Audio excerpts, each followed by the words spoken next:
Alright, good Wednesday morning. We are starting off with just a look of the tornadoes. The latest update was 17 confirmed across the region. That was as of yesterday. The National Weather Service continues to survey that damage. Unfortunately, again, the strongest we saw was in EF4 in parts of Walthall County, and of course that track went all the way through Covington County as well. But taking a look at what's going on weather-wise today, we are quiet for the most part, but definitely breezy as you head out the door. Mild temperatures this morning. We only saw lows near 60 degrees in Jackson and in Macomb, as well as many other places. A few spotty showers possible. Now this satellite and radar loop is showing what looks like a little bit more sprinkles out there, but some of this may not be quite touching the ground. Now we certainly do have an increase of moisture, and that's because of those winds from the south and west at about 8 miles per hour. Gusts are even higher than that, but our dew point temperature has been steadily increasing over the last 24 hours especially, but temperatures now at 63. We are going to warm up throughout the day despite the clouds and the wind.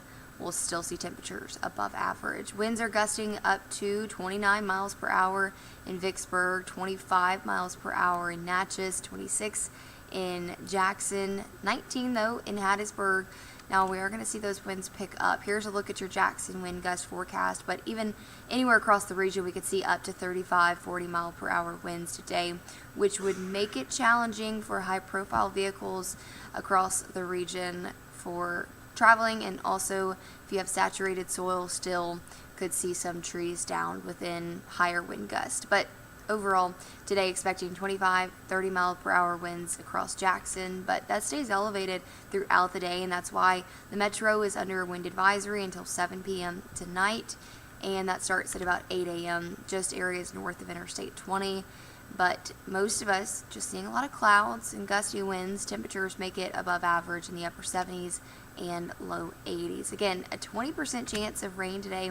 Certainly not a washout. That front will come through mainly as a dry front, but it will bring us just a cool down tomorrow, as well as these breezy winds we've got to deal with throughout the day. Tonight we drop to the low and mid 40s, so a cooler start tomorrow behind the front, and certainly a cool start on Friday morning. So here's the big picture of that low pressure to our north.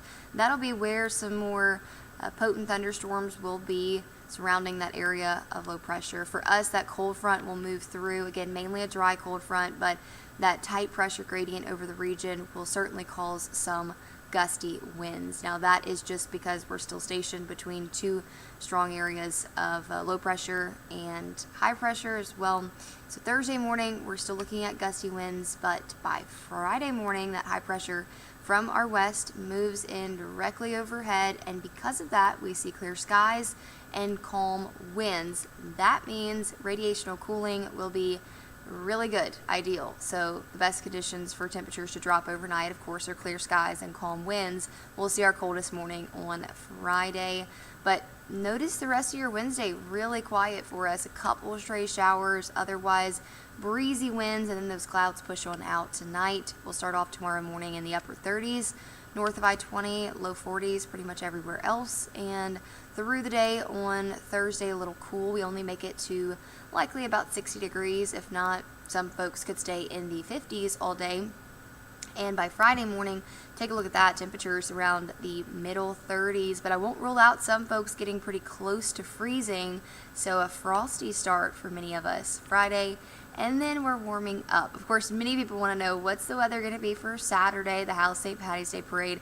We're looking good. We're looking very lucky for the forecast on Saturday. We'll see 60s as you head out the door, but by the afternoon, mid 70s. We're dry all day.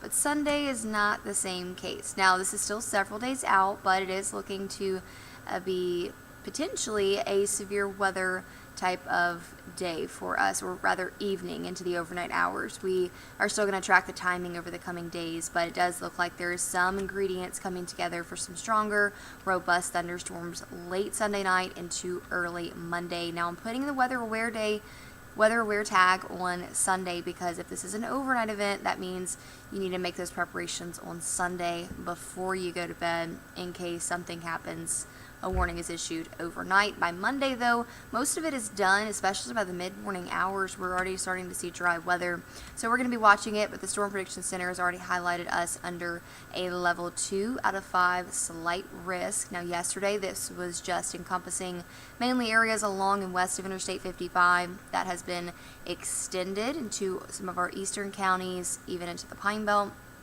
But our far eastern counties from Lamar back towards Greene County and even Jones and Wayne County, not under this so far.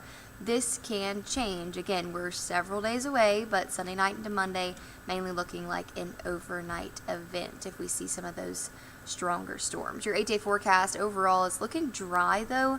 We'll see a 20% chance today, mostly cloudy, breezy out there. Keep that in mind.